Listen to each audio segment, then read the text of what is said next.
not joking. All my guys, them know me.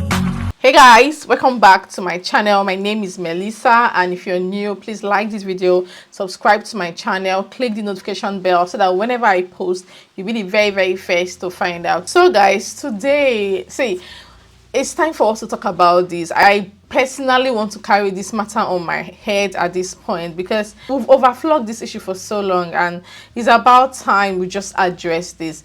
Now, people say Japa love is calm. Most couples, when they relocate abroad, even UK, Canada, Australia, and other countries, when they relocate abroad, things start to change. The woman starts to misbehave, the man starts to misbehave, marriages are crashing every now and then. Japa is breaking marriages basically. So I just want to quickly read out the write-up I saw on Instagram. It's very unfair how some Nigerian women are treating some Nigerian men once they get to the UK. You both make good plans from Nigeria for a better future, but once you get to the UK, you just don't care anymore. Japa love is a big scam. So many men are depressed. And someone says, no be only UK, oh. A friend of mine is suffering this in Australia recently. Triple D says, maybe we should first look at how these men treat their women while in Nigeria. No woman will just wake up and abandon her husband whom she has kids with. I want to stress on this, and I'm going to be giving practical examples why I think Japa love is not scam. Most people, they relocate to the UK and they break up. Most times it's just because in Nigeria they were just enduring. You all know how it is in Nigeria. Endurance marriage. Like, if you do anyhow, the man will say, if you do anyhow, you will get out of my house. I will kick you out of my house. In the UK, which house do you want to kick your wife out? How? Are you going to kick her out with the children? Or you're going to take your kids away from her and kick her out or throw her out in the middle of the night? We know that it's almost impossible. It's not the husband's home or the wife's home. It is your marital home. It belongs to the both of you. So you cannot just kick anybody out in the middle of the night. Even though sometimes you go on social media and people say, oh, the wife kicked the husband out in the middle of the night. That I don't really get, because most times, even when you call the police would advise you to just leave so as to ease the tension. Now, I'm going to start by giving you an instance. Like I said, I'm really going to be very practical. Now, myself and my husband, we were not married in Nigeria. We got married in Nigeria, but we're not like living together in Nigeria as married couples. So when we moved to the UK, because we didn't have a taste of what it's like, to live in Nigeria as married couple, we came here with that notion of British marriage. If you get what I mean, we came here with that notion of, okay, we are in a Western country, we have to respect each other.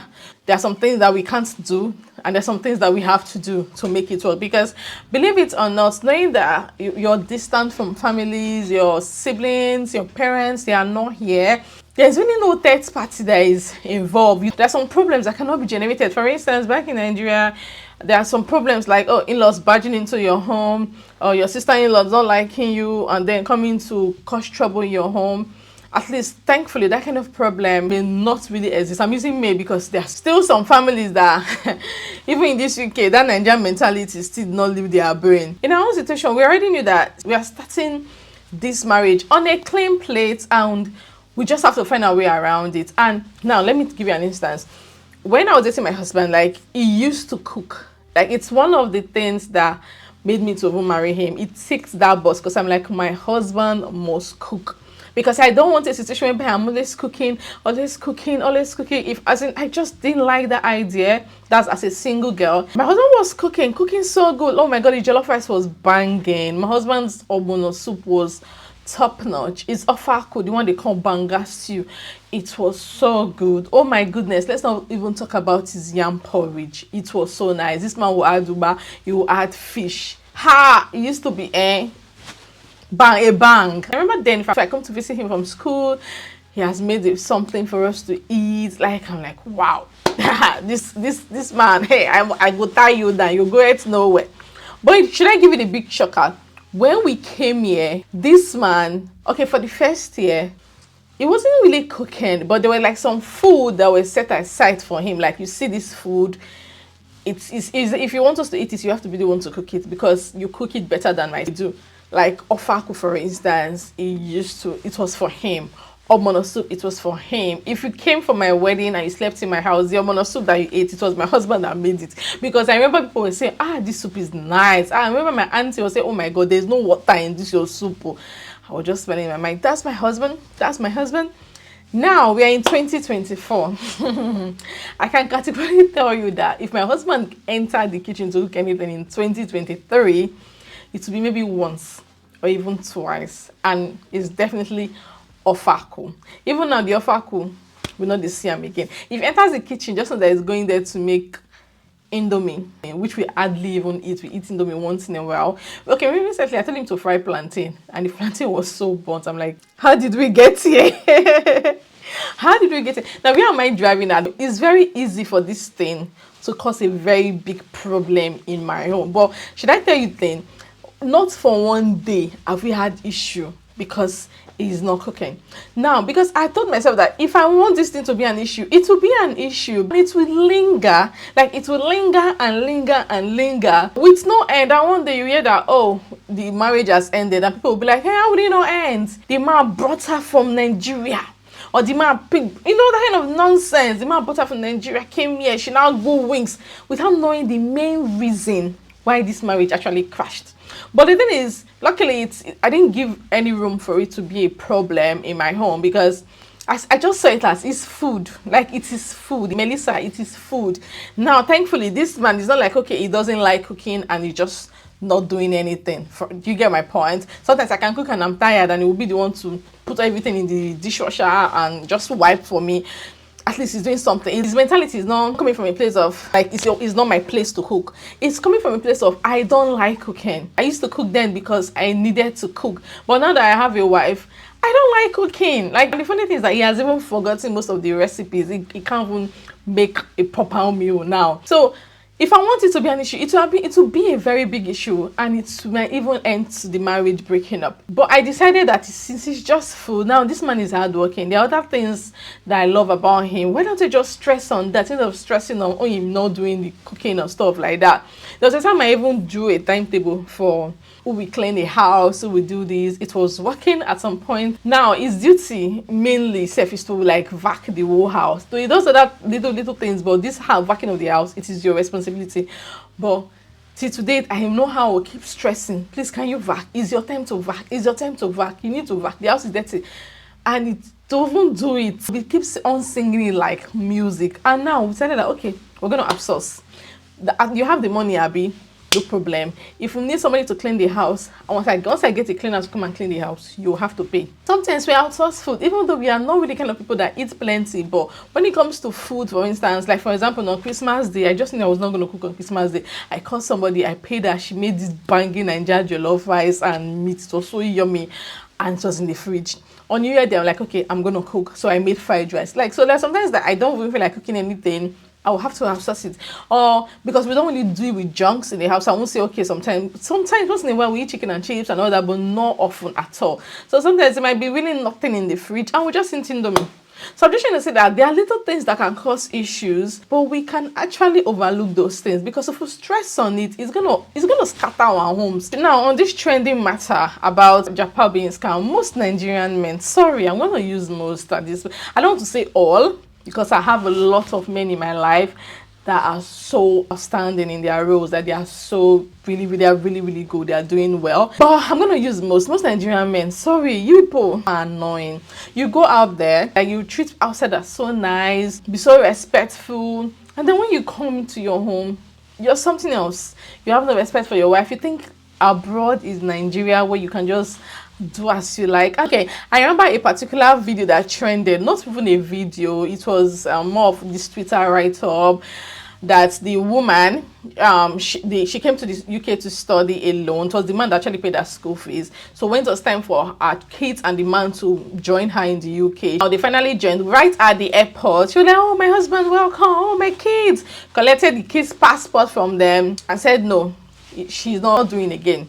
And she contacted Home Office, that the marriage is over. It trended that particular time. I wanted to make a video, but I was too busy that period. It trended, and a lot of people were bashing her, insulting her. And then someone that is very close to her came out and said, this man has been abusing this woman for years. He has been beating this woman for years, for so many years, and she's done. She can't have it anymore. But apparently, she's been looking for an escape route right from when she was in Nigeria, but unfortunately, there was no means for her to like leave the marriage. But it's not an excuse to say an abusive marriage, but we understand that most women, most times, they don't leave for so many reasons, and I'm not here to talk about that. I'm not here to judge them. But coming here, she realized that she's probably settled with her house. Maybe she's done with school. She has a job, and she's like, I can't deal with this man. Or probably I've fallen out of love with this man. I can't deal with living with this man in this country. And that is it. So I feel like most Nigerian men, sorry, I know at this point I'm targeting Nigerian men. Yes, I will target people because most Nigerian people are the roots. And this particular topic that is trending is still you people that came out to say Nigerian women and are treating you guys unfairly in the UK. So I am giving you reasons why you're being treated unfairly in the UK. Okay, like for instance, now in the US, this is very common in the US. There is this pattern where most men, they marry nurses in Nigeria, or they marry a woman in Nigeria, bring her over, put her in nursing school. When she finally becomes a nurse and starts earning big, they tend to relax, or like rather they withdraw, they go back. They don't want to spend anymore. They don't want to food bills anymore. They feel like, okay, I've done a lot for you. I brought you to the US. I put you in nursing school. I've trained you. Now it's time for you to give back. So in that kind of situation, like you want the woman to actually stay in that kind of marriage, she would leave you. That's just the truth. See, at this point, we all need to start doing things for people because we love them. They want to look after them properly. Okay, I remember this Mommy Z's gist that trended. It's even trending because I don't want to insult Mommy Z, but if you follow me on Instagram, you know. If you know, you know. Because I'm not going to come here to talk down on Mommy Z or talk down on her husband, but if you know, you know. Now, Mommy Z apparently comes from the school of thought that anything to make your marriage work, do it, regardless of what the thing is. Even if it means you waking up at 2 a.m. to pound yam and make a goosey soup, make a fori roll with orishi just to keep your home, do it. But unfortunately, sorry, I don't come from that school of thought. I do not believe in that. I believe in doing things for you because I want you to be happy. Like, I want you to know that I really do love you. I really do care for you. But I am not doing that because I do not want you to be snatched by someone else. I'm not doing that because I do not want someone to snatch you from me. Like, why will somebody snatch you from me because of food? Like, why? I can't comprehend it. I remember there was the time my husband was doing a particular training. Became friend with like I think a Polish lady or so, and she gave him one nice food. I can't remember the name. He brought the food home and we both ate it together. So I can't say, oh, they started giving him food though. They started giving him food at work. This food, I will learn how to cook it. And then I'll now go to YouTube and learn how to cook and wake up 4 a.m. to make the food so that I will take it to work to prevent the woman from making more food for him, using food to snatch him. Like, the mentality is so lame. But I know I'm drifting from the subject matter. But where I'm coming from is, if you want to bring your girlfriend that is Nigeria to the UK, or you want to bring your wife that has been living in Nigeria alone with the kids to the UK or to the abroad, do it because you want your family to be happy. You want your family to live together. You want to build your home in love. And of course, you want to do that with your wife and your children, with you living in your home. You want to invest in your family, literally. Not because it's better to come here and start slaving for you. Not because, oh, hunger don't kill me, oh, I need to bring my wife to come and start cooking for me. This is 2024. Dead that mentality. Dead, because the truth is that more marriages we keep breaking until we decide to fix things and get it right. It will keep breaking. See, I don't want to even talk about how most men treat their wives here. It's so crazy. Now, recently I was speaking to someone. I'm sharing this story with her permission. Unfortunately, they'll be going back to Nigeria very soon. It's so sad. Now, what happened? She came as a student. She did her 1-year master's. She's been trying to get a job. Like, unfortunately, no sponsorship job is coming forward. Like, she has really tried. And you could tell that she was actually the one putting in this effort. Granted, good and fine, it was the man that paid the school fees. But then when she came here, She had a child and she started working. So she was working, the man was working.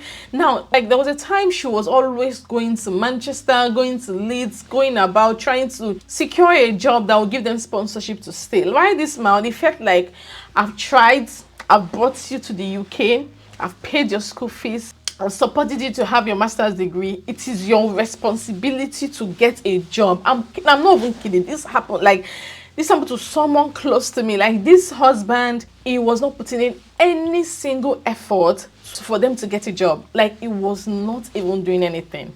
It was so sad. Like, I could tell her she was so stressed, and he was even threatening her that she needs to get a job. Oh, if their 2 years post-study visa should expire and she does not get a job, the marriage has ended. Because him on his own, he will go ahead, he will go back to Nigeria and start his life. She, whatever she wants to do with her life, it's for her, that she will even take the child from her. Like, it was mounting so much pressure on her, as in she went through a whole lot.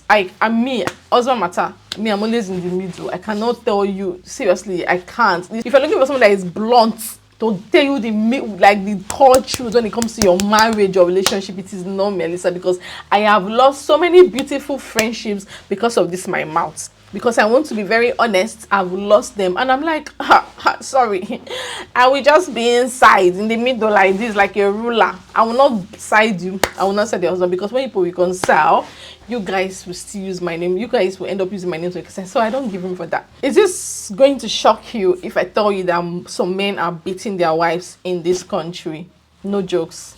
Some Nigerian men, they are pounding on their wives, and I don't know how to explain. Like, these women, they can't speak up. Like the police line is just very close to it. Police is so accessible, but they would rather just bear it, because I don't know why. I can't even give excuses for them, but it is happening, like, live and direct. Like, Japa love is not scam. It is you who brought your wife to the UK with an ulterior motive. Sorry, I'm attacking men. Sorry, I am, because you are the ones doing too much these days. Like, enough is enough. I'm not saying women don't have their own fair share of the blame, because I mean, there was a video that trended where the man caught his wife with another man in the hotel. We're like, look at your life, shameless woman. I trended. I'm sure you guys must have watched that particular video. So yes, women, they have their own fair share of the blame, but I won't lie when I say men have a larger share of this blame. And the another thing is that recently, it's even women that are bringing their husbands to the UK. That's just the funny thing. Women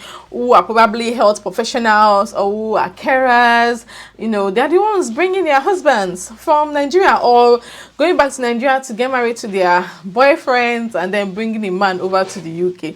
Now, in that kind of situation, you already know that your wife works. Fine, you're going to get a job. But when you do that, you have to have that mentality that you will do chores.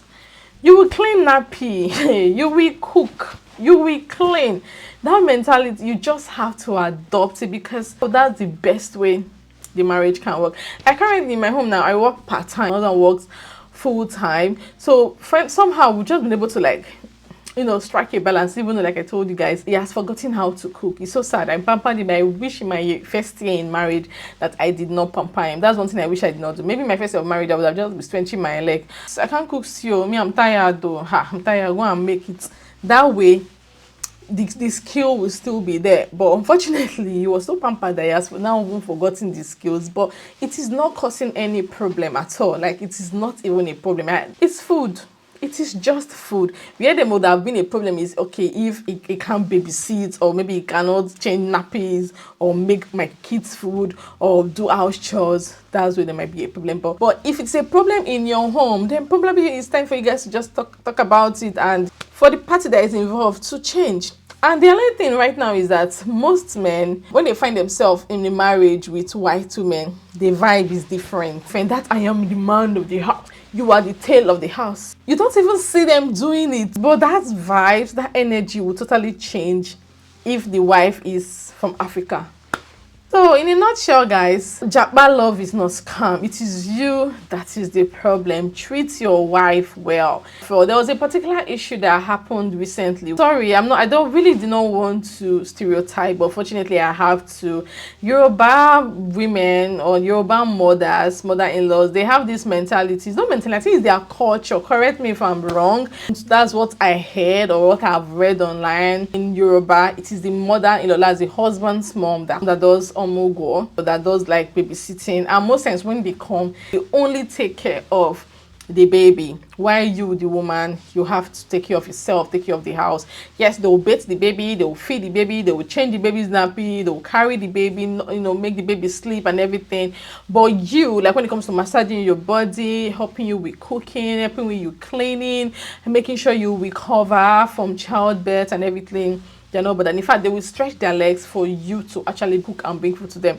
That was what my colleague told me. My colleague told me I experienced, and I was like, God, are you really kidding me? So this is actually true, because me, I'm Igbo, and where we come from, it's our moms that do the omugo, and they have to take care of us. Like when my colleague was telling me that, she was like, mother-in-law did omugo for her when she was in Nigeria, and now in the UK, the mother-in-law came again for her second child, and she came with that same vibe that it nearly even broke her home. It was a problem because the mom was constantly taking sides with the mom. I was so tired. I had a loss. In me, I'm always in the middle, but I was boiling. I was like, I mean, I just stay in the middle. Me, I don't say anything bad though. I had to still respect, number one, the tradition, respect her husband, respect her as my friend and colleague. If you're watching me and you're a man and you want to bring your mom abroad to come and do the omugo, no problem, but tell her she has to work. Like, she has to. She does not even own Yoruba these days. Even Igbos, like maybe for instance, if the mother-in-law comes to abroad for omugo, most times they just come and they think they see it as vacation. And so it's not a vacation. You're coming to work. You're coming to look after your daughter-in-law and your newborn grandchild. You're here to just look after them. So you're not here for omugo. And mostly, I feel like the best thing you can do is you should be the one talking to your mom. Hey, let's be guided though. Let's be guided. Unfortunately, more marriages will break. Sorry, but because people never change. People are just who they are. I mean, that's how I'm living my life. I've accepted it. Like, people just never change. They are who they are at the end of the day. They change because they want to change. They don't change because we are speaking up. They change because they feel like, okay, I want to be better. But unfortunately, most people are not really willing to change. So we just pray that as marriages are breaking up, we'll just be dodging all the bullets, the stray ones and the direct ones. But they're not knock us for our heads, scatter our home. Oh my goodness, guys, thank you for watching this video. Let me know your thoughts, of course, in the comment section, and I will see you all in my next one. Bye, guys.